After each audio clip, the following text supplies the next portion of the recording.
Greetings, everyone. Hi there. I'm Clifford Bates, and welcome once again to reading Machiavelli's Prince. This episode, we were doing Chapter 7. Chapter 7 is a long one. It has 15 paragraphs.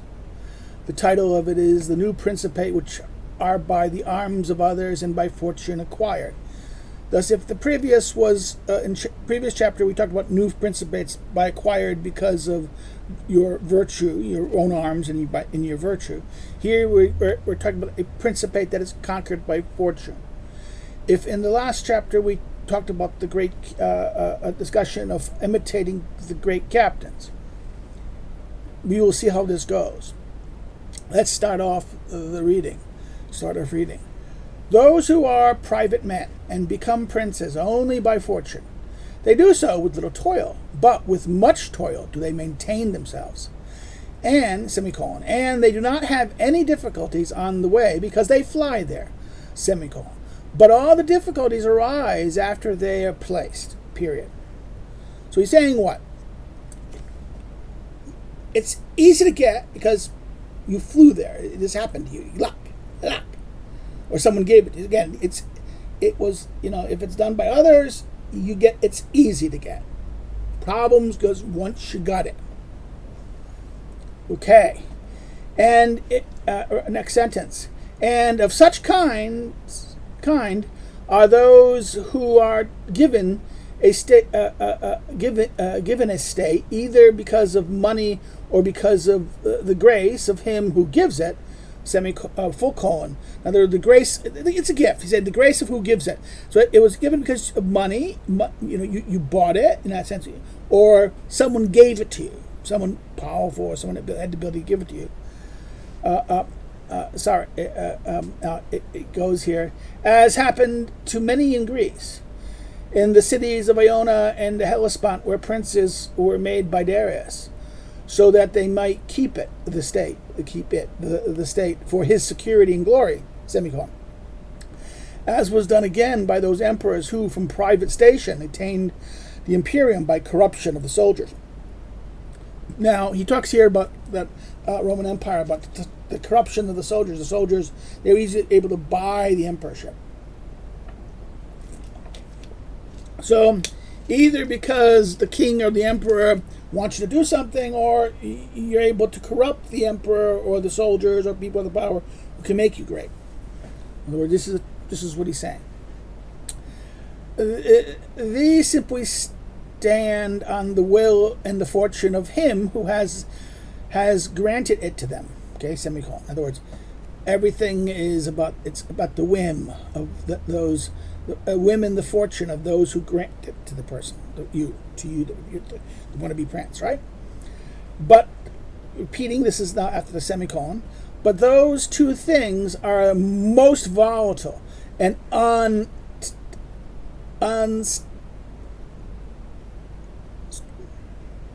unstable. Yeah, it just looked funny on this page. Unstable, they do not and cannot keep that station. In other words, if it's because someone granted it to you, right? Someone gave it to you. You're there because of their will or because of his luck. Well, fortune might change, and the master the boss might change his mind. If your position only depends on the boss can 1 minute like you, 1 minute not like you. The emperor could like you or not like you. It could be, particularly if it depends on the emperor, depends on the boss, right? Therefore, it's an unstable position because it's not yours. You didn't earn it. You didn't get it. It was done by others, okay?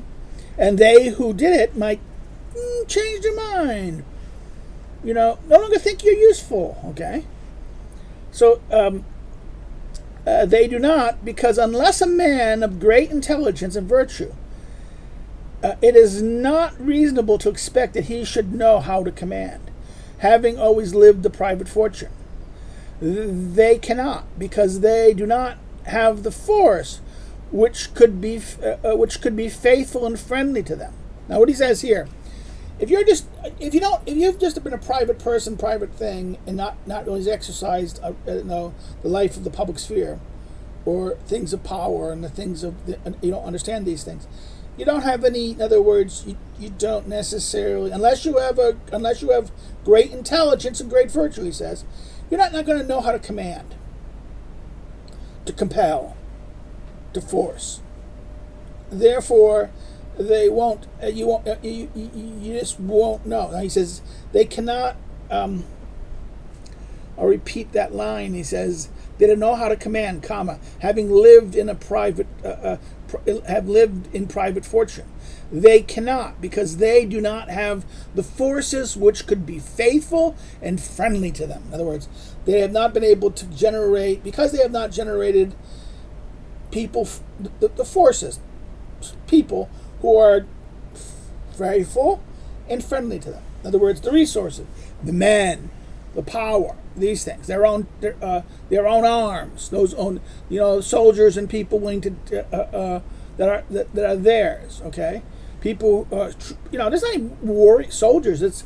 It's political actors. It's people who support you and willing to, and so support you, will agitate for you or agitate for the cause. Okay, in other words, it is not only just simply just having people armed and warriors going out there, blah, blah, blah, blah. But it's also having people who support you and are willing to act on your behalf and willing to back up you, are willing to go, troops on the ground. Now, this is not only political in the military sense, but also in the political sense, the sense of, supporters and people showing up and, agitating or doing things or accomplishing things.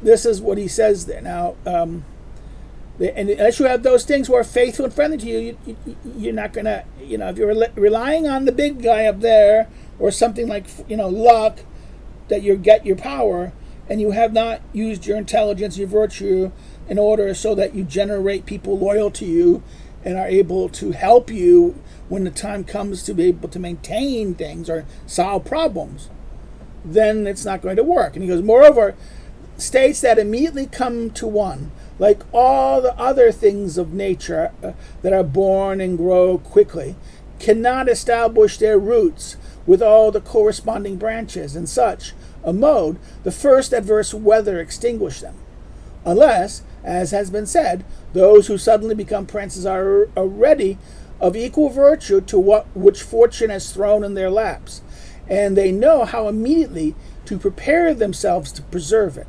And those foundations which others have made before them, before they become princes, they afterwards make. In other words, he says, okay, he uses the metaphor of things that grow naturally, like roots, and they have roots that spread out. A tree, and for it to stand, a big tree, for it to stand, needs roots to stand up. If there's no roots, the big tree will fall down, or any kind of thing like that. So therefore, this is a thing that he uses the metaphor here of using the analogy of the nature of organic things that grow, and that therefore the idea is that fortune is you get the tree, but you don't have the roots. Now he says in adverse weather it falls over, right? But the thing about this is that if you have virtue, and if you have prudence and good judgment, is another. You can do what? Well, once you get the tree there, then what do? You create the roots. You should basically what? Lay the foundations which others have made that others have made. In other words, find ways to tie your rule to the foundations that will hold it and perpetuate it. So, in other words, fortune has thrown this thing in your lap. If you don't have the ability to hold it and maintain it and do it, it's not going to mean anything, because it'll just blow away on the first adverse situation.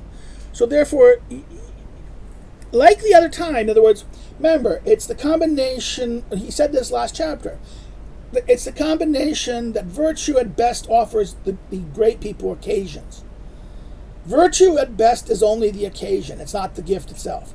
You need to, in order to enjoy the thing fortune gives you, you have to have the virtue or skill to be able to perpetuate it. If you don't have the virtue or the skill or the ability to do it, then it doesn't matter if you get it or not. In other words, it'll disappear. Like this is the why most lottery winners usually end up being poor quickly. Because why? Because they don't know how to handle the money in the first place. If they were able to handle the money, handle money properly, they probably would have savings and not be poor.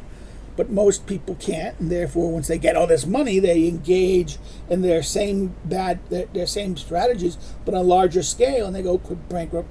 They lose things quicker. Okay, so therefore, this is the point he's trying to make: that fortune doesn't always benefit you if you don't know how to use what fortune gives you or puts at your disposal. In other words, and now we turn to the third paragraph.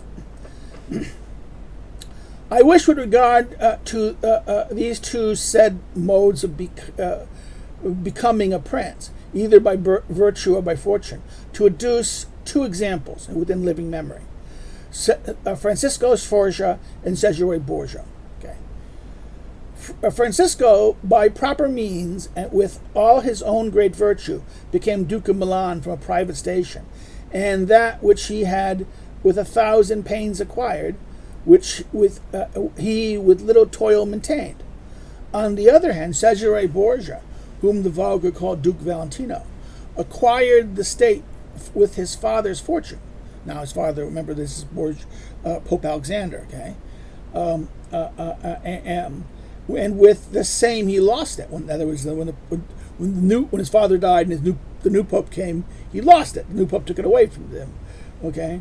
And notwithstanding that he used every means, and that he did all those things which ought to be done by a prudent and virtuous man to establish his roots in those states, that the arms and fortune of others had granted to him. In other words, he's saying that he did everything right. In other words, even though he did everything right, the fact that the position depended on the authority, much of the position that he depended on was on the authority of the Pope. Once the new Pope came, the new Pope didn't again let him hold it. So took it away from him. Okay, so in other words, and he says that he tried to save his father's fortune with the same he lost it. Notwithstanding, he used every means, and that he did all these things which ought to be done by a prudent and virtuous man to establish his roots in those states that the arms and fortunes of others had granted him. For he who does not make his first foundations, as it was said above, might yet be able to make them afterwards, by means of a very great virtue, although it might have to be done with hardship, or the architect in danger to the with hardship to the architect and to danger to the edifice. So he says you can do it. You can go make the necessary particulars. But here's the case where he did these kind of things and still failed because the fact that he wasn't it was something that the Pope really owned it and controlled it, and the fact that his father was Pope, now his father's not Pope, and someone who hates him, as we'll talk later, we'll see, became Pope, and this is why it didn't work. And if one considers all the Duke's progress, he will see that he had made for himself great foundations for future power. I judge these not superfluous to discuss, because I do not know what better precepts there could have been for me to give to a new prince than the examples of his action. And if those orders of his did not profit him, it was not his fault, because this failure to profit arose from the extraordinary and extreme malignity and fortune. Now, notice this. In other words, the Duke cannot be blamed because it wasn't really, he's basically Machiavelli saying Cesare Borgia, the Duke of Valentino, cannot be blamed. He did everything he should have done. He failed only why? Because of extraordinary and extreme malignity and fortune. And where we have this before. we had that term malignant fortune at the epistle dedicatory referring to Machiavelli himself. Machiavelli himself, like the Duke, suffers from a malignity of fortune. Okay, pay attention to this. Now we turn to the, I think, fourth paragraph. Alexander had many difficulties, present and future, in wishing to make the Duke his son great. First, he saw no way whereby he could make that he might be able to make him the lord of any state except that which had already been the state of the church, that which was already a state of the church. And if he wished to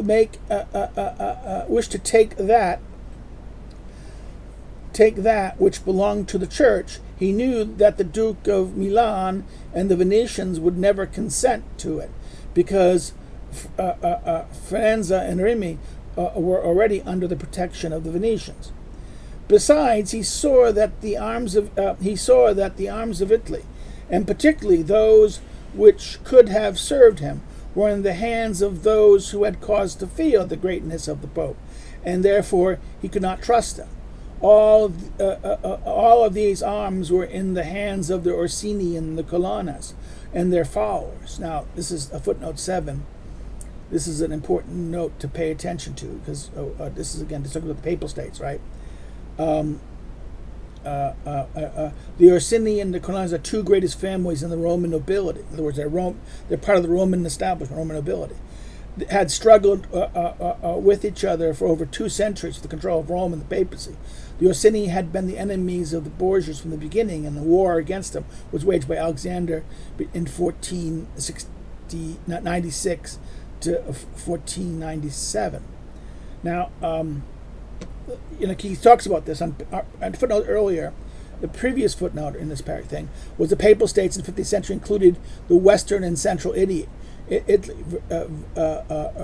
Valenti, Rome, Ostia, Verbosa, Orvieto, Puglia, and Urbano. And the Romagna and the marshes were Asconia, Sinigali, sorry, my pronunciation is horrible, Fano, Pesto, Rimini, Senna, Forelli, Faenza, Imole, and finally in the north there's Bologna and Farina. In practice, most of these cities were ruled by the Signori in semi-independence or independence from the Pope. In other words, the Papal States were a bunch of these, small, either cities and areas and regions that were kind of like a loose confederation under the Vatican, and therefore it was the Pope was really in charge, but mostly symbolically, that they had semi-independence from the papacy, and therefore this is what this was the reality of the Papal States at the time. So therefore, when he wanted to make his son great, it was going to be very difficult in that sense. Particularly the soldiers, the people who controlled the soldiers, were controlled by the two great factions, the Orsini and the Colonnas. Now,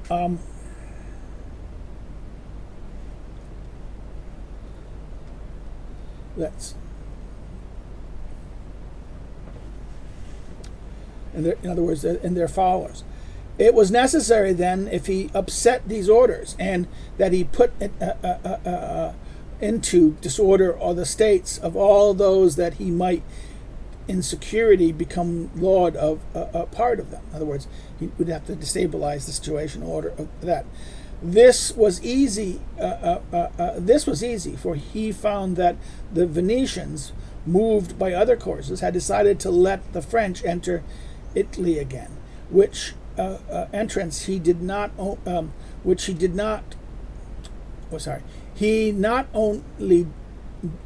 did not oppose, but made most easy by resolving the question of King Louis's previous marriage. In other words, he allowed for the divorce. He annulled the marriage and allowed him to kick. In other words, he got Louis's favor. The Pope got Louis's favor. and this would give his son an army, a French army. And therefore, with that French army, he could not rely on the mercenary arms. He could now remember this is we'll talk about this later. Auxiliary arms. Auxiliary arms are allies, right? It's arms of others, but it's not mercenary. Mercenaries are private companies, private armed entities, and auxiliaries are these forces that are the armies of other people. And here, Duke Valentino, Cesare Borgia, his father arranged the marriage for the King of France, the annulment, so he can get remarried. This did what? This made France willing to help him, so he could. When France came back in Italy, France would help him. Seize the Romagna, right? Seize the area for Cesare Borgia. Next paragraph. The king then passed into Italy with the aid of the Venetians and the consent of Alexander, and he was no sooner in Milan than the Pope had troops from him for the enterprise of Romagna, which was granted to him because of the reputation of the king. Now, the Duke acquired then the Romagna, and with the Colonnas beaten down, he wanted to keep that acquisition and proceed further ahead. Two things impeded him. One, his arms, which did not seem to be faithful to him. The other, the will of France. That is to say that the Orsini arms, which he was using, might fail him, and might not only impede his acquiring more, but might take away his acquisitions. And the king might also do the same. So he had Orsini arms. He was using arms of others. He was using auxiliary arms and the Orsinis and the mercenaries, acting more. And remember, the Orsinis had their own interests. So he actually defeated one faction, but he relied on the other faction to do it, right? And that therefore this was, and therefore not only would he did not lacking his own arms, anything he gains could be taken away from by the king of France or the Orsini themselves. His suspicions of the Orsini were verified after the conquest of Frenza. He assaulted Bologna. There he saw them go coldly into the assault. And of the king, he knew his mind when, having taken the Duchy of Urbano, he assaulted Tuscany, from which the enterprise the king made him desist. Whereupon the Duke resolved no longer to depend on the arms and fortune of others. In other words, this is where Borgia realizes he can't trust both France and the Orsini. He now has to rely on his own arms.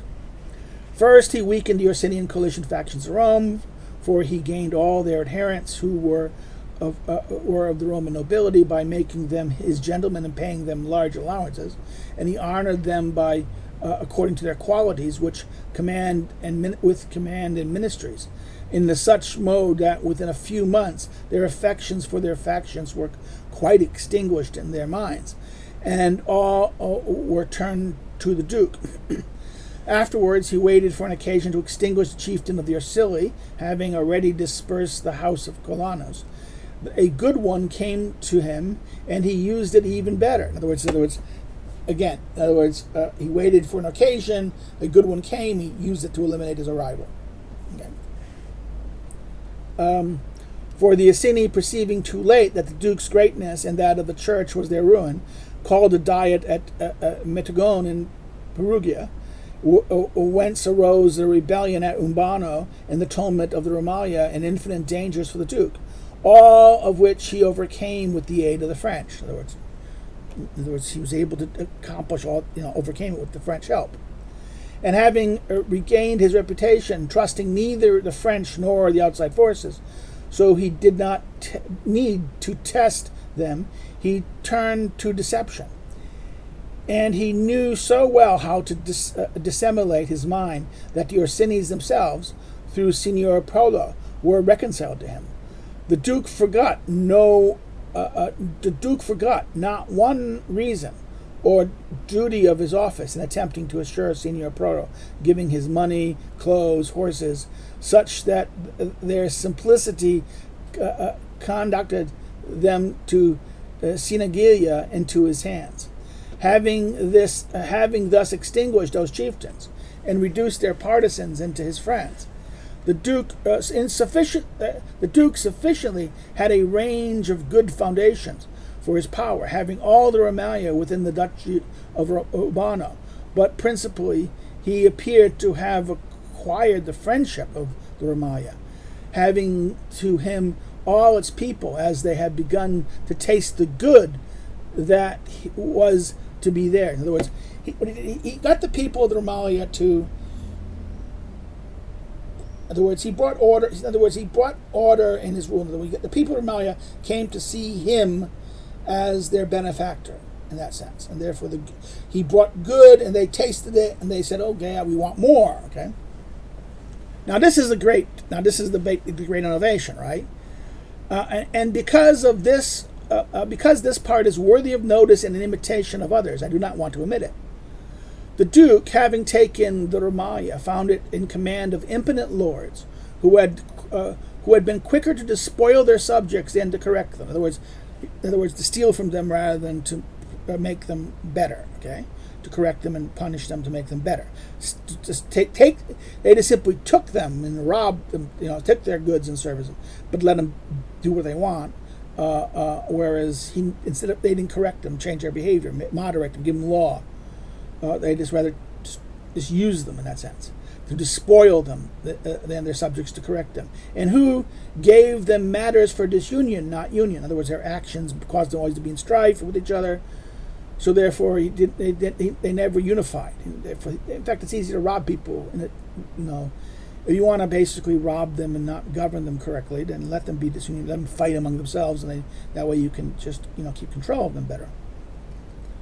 As the province was filled with robberies, factional quarrels, and every other reason for arrogance, he judged it necessary, wishing to reduce that province to peace and obedience under priestly arms, to give them good government. So he wanted to give them good government. In other words, he wanted to reduce them to peace and government under his principate and give them good government.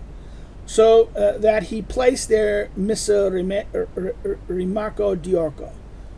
So he put it, this is, a cruel and expeditious man, to whom he gave the fullest of power. In other words, he put this guy, Rimarco Diorco, into the Romalia and gave him complete authority to deal with everything, right? That man, in little time and with very great reputation, reduced it to peace and unity. In other words, Rimarco, just with what he said, with very little time, with great reputation, reduced everything to peace and unity.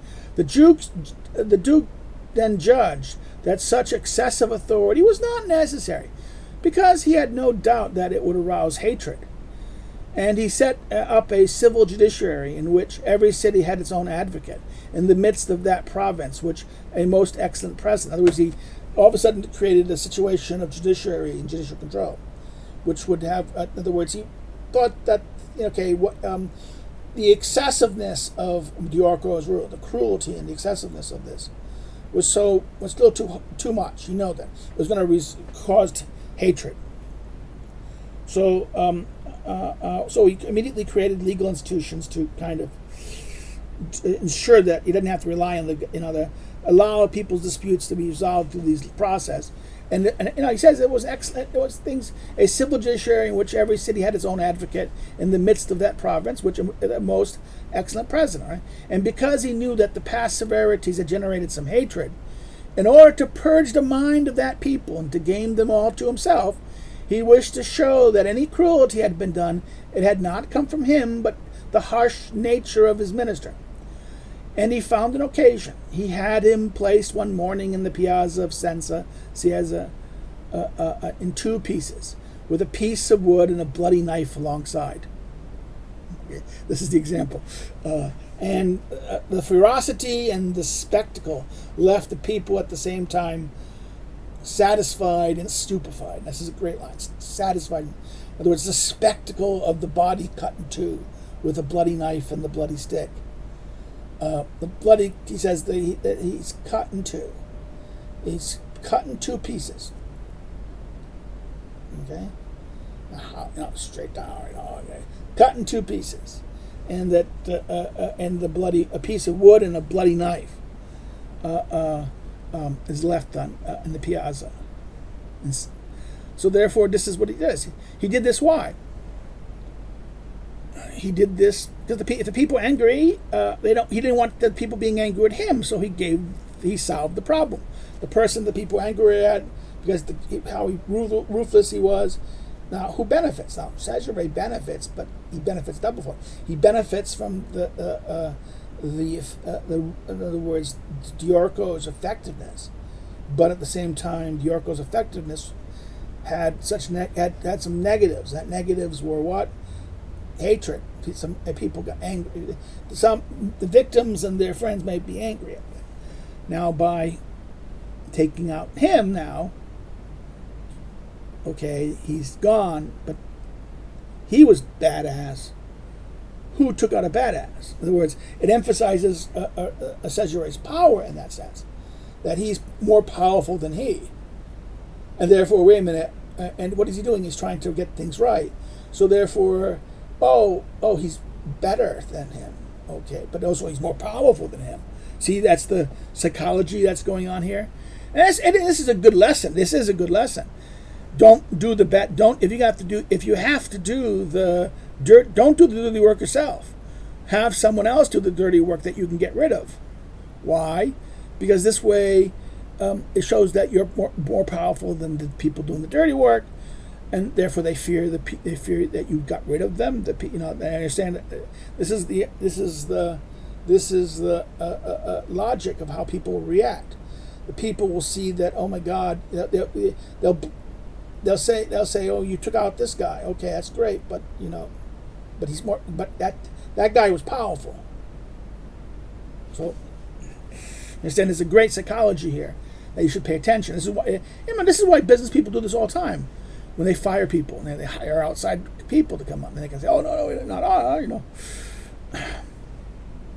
But let us return to where I left off. I say that the Duke, finding himself powerful enough in the first part, secured against the present dangers, being armed with his own moat, and having in good part extinguished those arms which, because near, could harm him, wishing to proceed with acquisition, there remained the King of France for his consideration, and he knew that the king, who was late to realize his error, would not support him. So there was the king. The king helped him get power, but now the king is not going to completely help him, suppose. Because of this, he began to look for new friends, and he temporized with France with respect to the French expedition to the kingdom of Naples against the Spanish, who were then besieging Gaeta, and he was of the mind to assure himself of them. He would quickly have succeeded in doing so had Alexander lived. In other words, he was about to turn to go to Spain and get Spanish help to remove the French, or help him against the French. And he probably would have succeeded had Alexander lived. But then he goes, and now, and this is how he managed the present things. New paragraph. But as for the future, and that's a very short paragraph. The next paragraph is one sentence, right? But as for the future, he had no doubt. This is page 45. First of all, whether a new successor of the church would be friendly to him, and therefore he might seek to take it away which Alexander had given to him. He thought of securing himself in 4 modes. First, by extinguishing all the bloods of the lords that had been dispossessed, in order to take that opportunity away from the Pope. Secondly, he gained to himself all the gentlemen of Rome, as had been said, to hold the Pope in check. And thirdly, to reduce the College of Cardinals to his power. Fourthly, to acquire such imperium before the Pope's death that he could resist the first attack of his enemies. Of these 4 things, at the death of Alexander, he had conducted 3. The 4th he had almost under his conduct. Let me repeat that line. He says, of the four things, the death of Alexander, before things at the death of Alexander, he had conducted three. The fourth he had almost under his conduct. For the disposed lords, he killed as many as he possibly could, and very few saved themselves. He had gained the Roman gentlemen, and of the college he had the greatest part. And as to the new acquisition, he had planned to become the Lord of Tuscany. He already possessed Perugù and Pomergo, and he had taken Pisa under his protection. Okay, that ends the paragraph. Next paragraph. And since he no longer needed to have respect for France, he no longer needed to do so. For the French had already been disposed of the kingdom of Naples by the Spanish in such a way that each of these was necessary to compete for his friendship. Now, therefore, both of them had to compete for his friendship. After France lost Naples to Spain, now both of them vied for Cesare's friendship. And he would have leapt into Pisa. And Pisa, again, he could have grabbed Pisa. Pisa would depended on him. Okay. After this, Lucca and Senna would have quickly surrendered, partly from envy of the Florentines, partly from fear, and the Florentines would have had no remedy. So, in other words, he's describing the logic of what's going to happen. Had he succeeded in this, and he was in the year that as he was in the year that Alexander died, he would have acquired such forces and such reputation that he could have stood up by himself, and he would have no longer needed to depend on the fortune and forces of others, but on his own power and virtue. In other words, if again, bad timing. If Alexander just lived a little longer, it was going to happen. He left Cesare with the state of the Romagna alone consolidated, with all the others up in the air, between two very powerful enemy armies, and sickness and to death. New paragraph. And there was in Duke such ferocity and virtue, and he knew how well to have gained, and he knew so well how men had to be gained and lost, and so sound were the foundations which he had laid in so little time, that he had those armies not been on his back, or had he been healthy. He was sick, remember? Another thing, he's been sick. He was sick. He was ill. He would have stood up to every difficulty. So, if it wasn't for the fact that, it was bad enough. In other words, if things could have been a little more, if Alexander could have been later, and if things could have been a little longer, in the sense that he could have had more time to, get the foundations and control over the other parts of the thing, or that the two enemies, the French and the Spanish, weren't so, right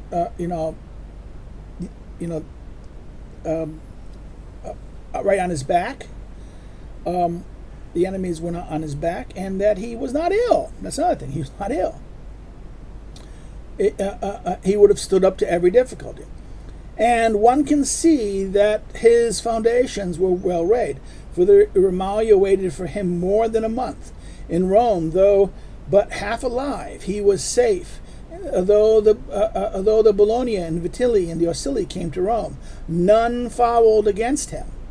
And if he was not able to make someone whom he wanted pope, at least it should not have been someone whom he did not want.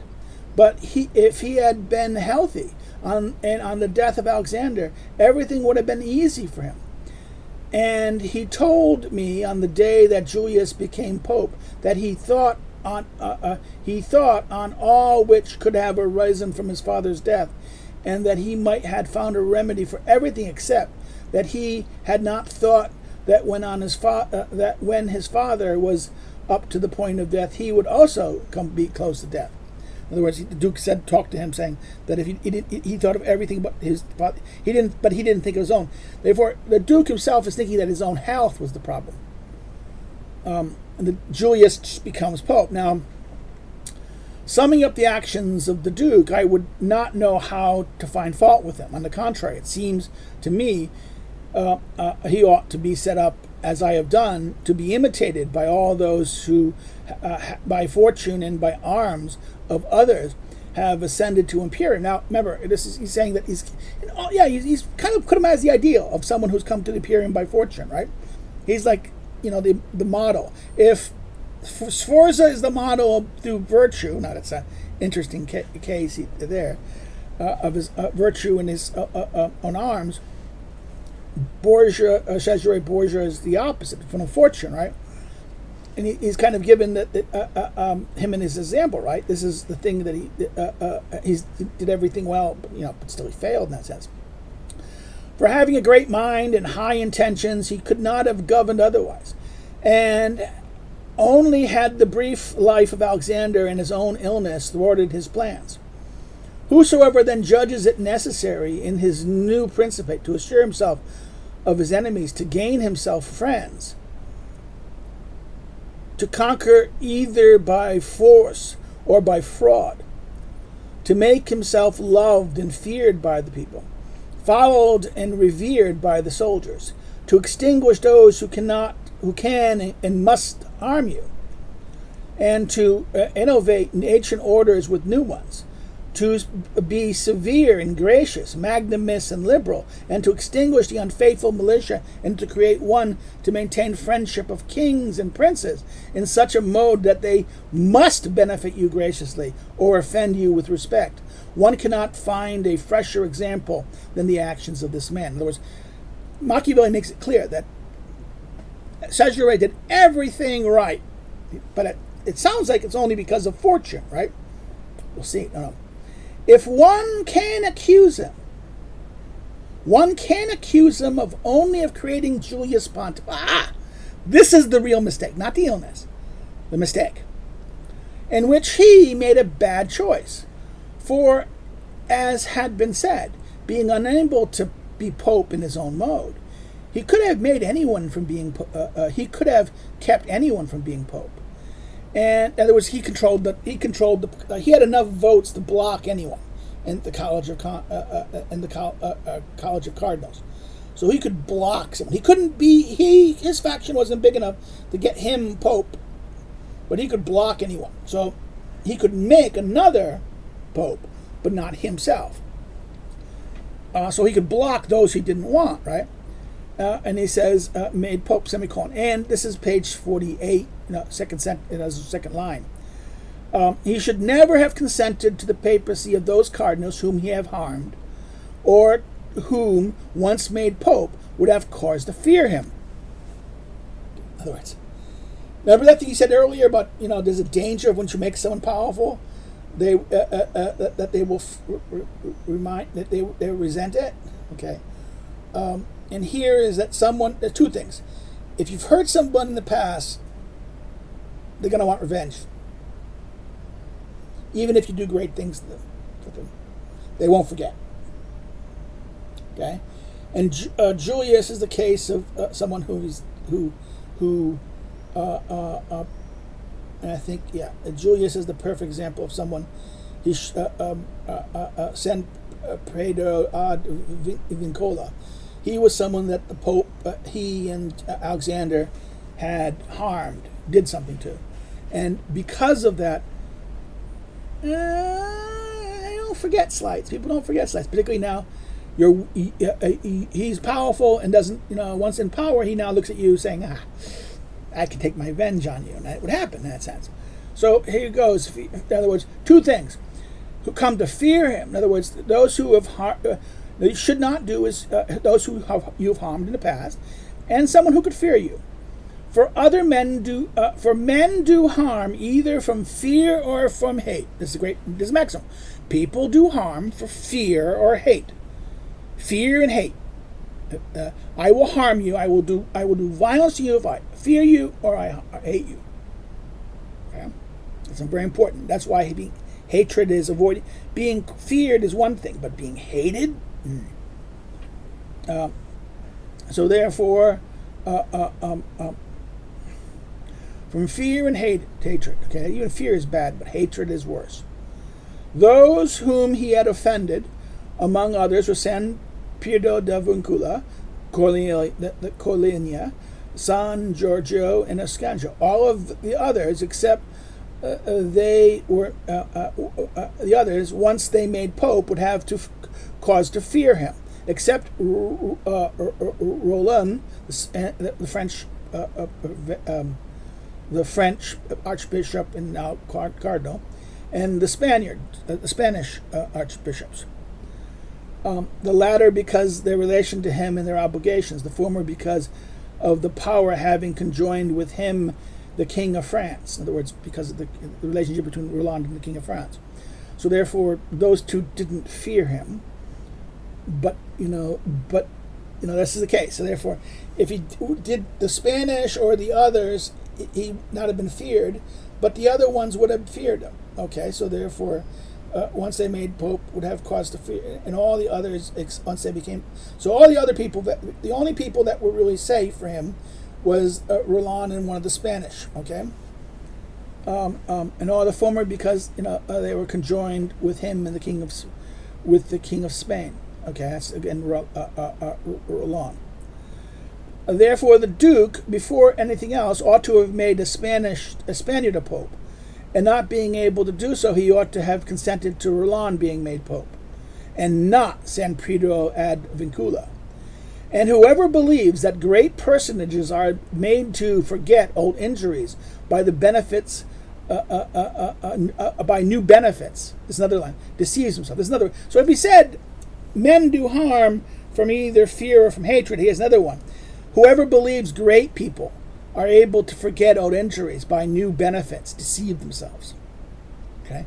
Again, the Duke erred then in this election, and this was the cause of his ultimate ruin. So, in other words, it's interesting. The fortune really didn't do him in Machiavelli saying. It was this bad judgment of his by letting, electing San Pedro at Vincula Pope, which becomes Julius, and Julius will remove him because of the harm he's done him in the past.